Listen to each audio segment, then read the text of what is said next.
All right, guys, it's time for a little bit more. So I've been through this team Mars FC here in Taiwan, and I've done a lot with it. Actually, we've done a lot of changing around. We have changed around our personnel. We have introduced a tactic, and there's a lot of stuff here to update you on. So here we are, right before our first actual match coming back. It's not exactly looking great, right? I mean, we're in last place.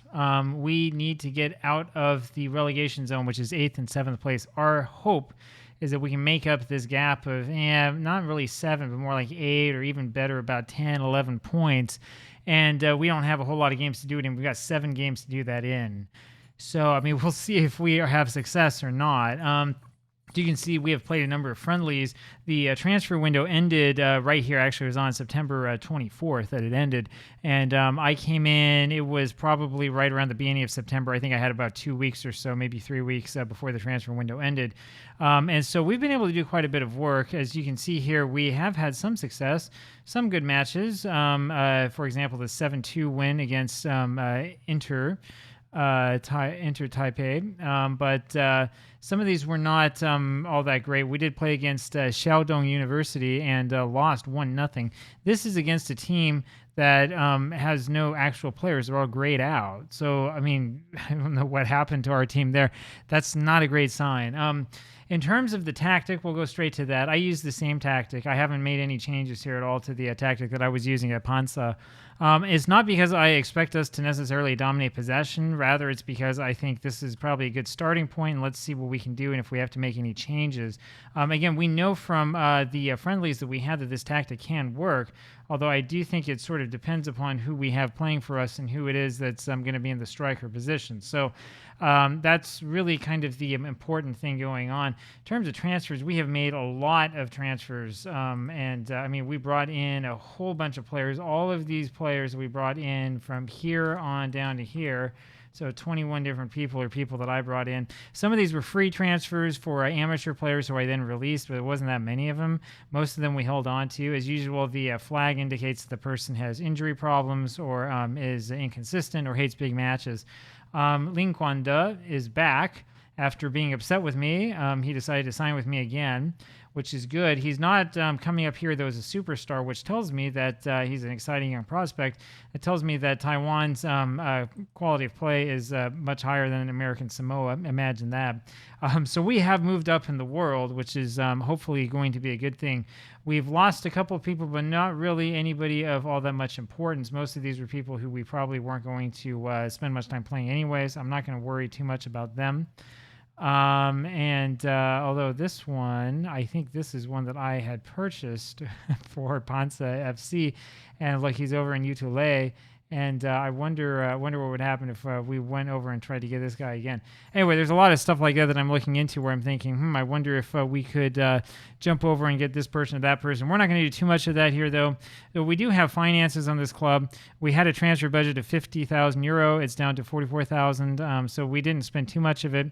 The vast majority of players in Taiwan are amateur players that you can get for free. There are some professional players here, but most of this is going to be semi-pro. Our wage budget is 4,000 per week. We were spending like 100 per week. We're spending now 1,400 a week, so I have definitely increased that. I don't know if this is because of the work that Dave, the editor, did or what, but these budgets seem a little bit off. It seems like we have more money than we should, given the level that we're playing at, and this overall balance is much higher than I would expect. So, I mean, we'll see if that keeps up or not. I don't know.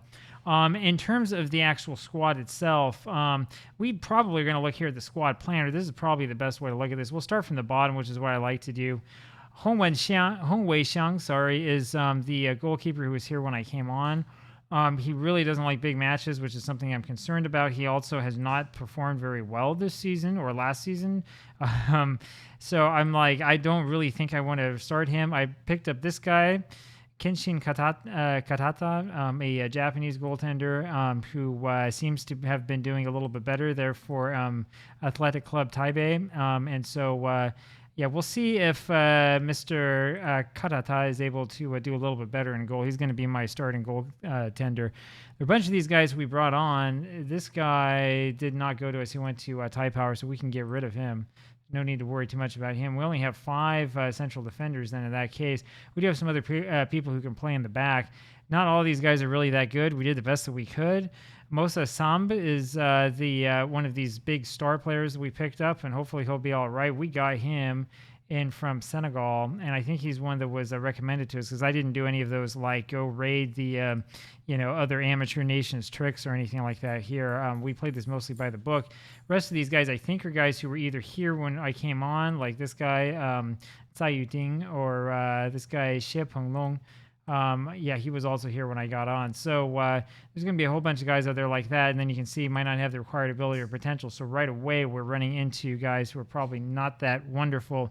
As far as left backs are concerned, so we are doing the wing back system. None of these guys are really all that great. Su Ho-han is probably like the best of the lot, and I worry about the consistency problems. On the right side, it says here that we have nobody. We actually do have some people who can play on the right side. So I have guys like, I don't know, Menogong, who I'm going to play on the right side, right? He can't play that position, but we're going to teach him and we're just going to put him out there, right? So we do have some guys who I think are good and I think will have the ability to go and play in some of these positions. We're just going to have to be a little bit creative and we're going to have to figure out ways to move people around and ask them to do things that they may not be used to. And then here in defensive midfield, we got this guy, Emmanuel Mungda, who comes from, where do you come from?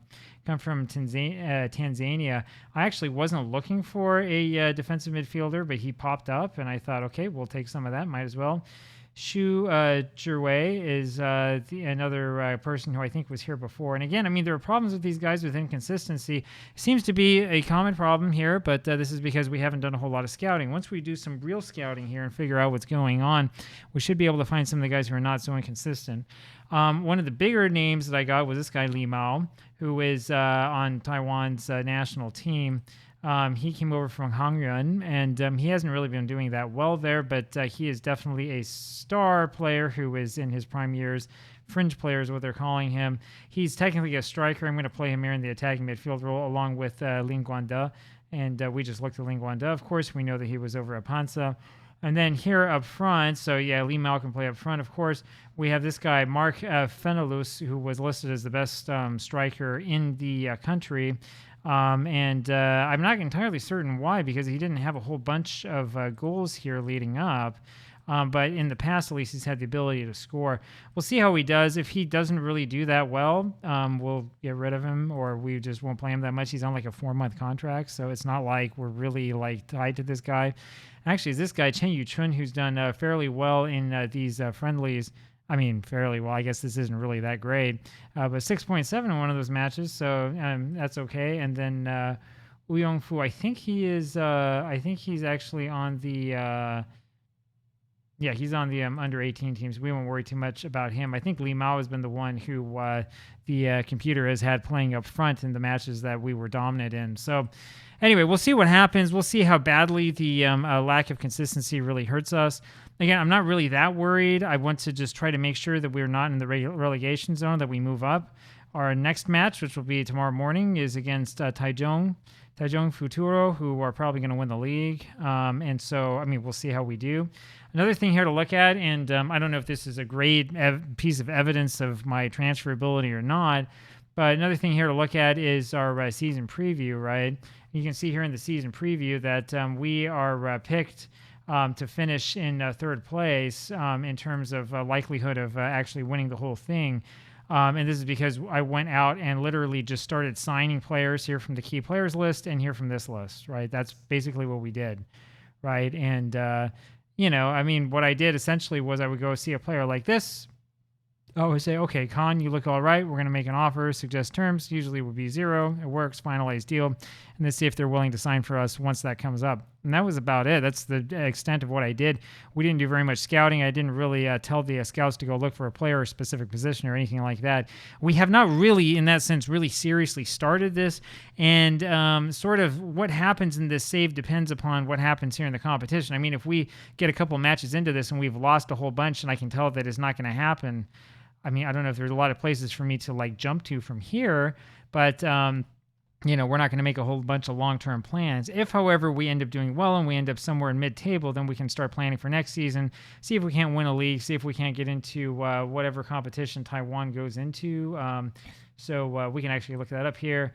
The winner will go to the AFC Cup, right? So we go to the first and second place actually both go to the AFC Cup group stage. And so, if all else fails, we can end up in the AFC Cup. That's not the Champions League, right? But it's the sort of competition below. We're not going to do a develop the nation type save, but we want to get at least some sort of reputation under our belts so we can go back to Oceania, probably to like Fiji or maybe even New Zealand, go get a professional team in New Zealand, and then go back and conquer Oceania the easy way. So that's what the plan is temporarily. And that's about it for today. And I will talk with you tomorrow. Bye.